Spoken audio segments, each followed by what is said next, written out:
අභ්‍යවකාශයට ආදරය කරන අයගෙන් 81%ක්ම කැමති ග්‍රහලෝකය අඟහරු වන්නේ ඇයි? ඇත්තටම විස්මිතයි.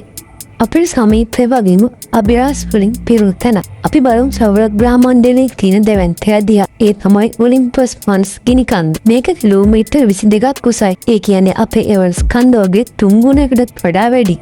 මේ පොතුල කිලෝමීටර් 600ක් පරලයි. ඒ කියන්නේ සමහර රටවලටත් වඩා විශාලයි. දැන් අපි අහස දෙස බලමු. අඟහරු ලෝකයේ හිරු බැස් යන්නේ නිල් පාටින්. ඒක අදහගන්න බෑ නේද? මෙහි ඇති යකඩ බහුල කුඩා දූවිලි අංශු හිරු එළිය පෘථිවියට වඩා වෙනස් විදිහට විසිරුවා හරිනවා.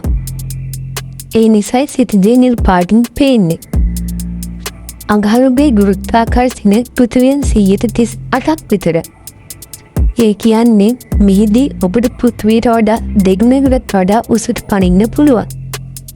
හරියට ලෝ ග්‍රැවිටි නින්ජා කෙනෙක් වගේ.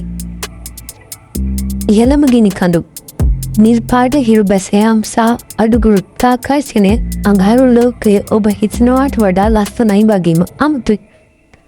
මේ වගේ තොරතුරු දැනගන්න අපව සබ්ස්ක්‍රයිබ් කරන්න.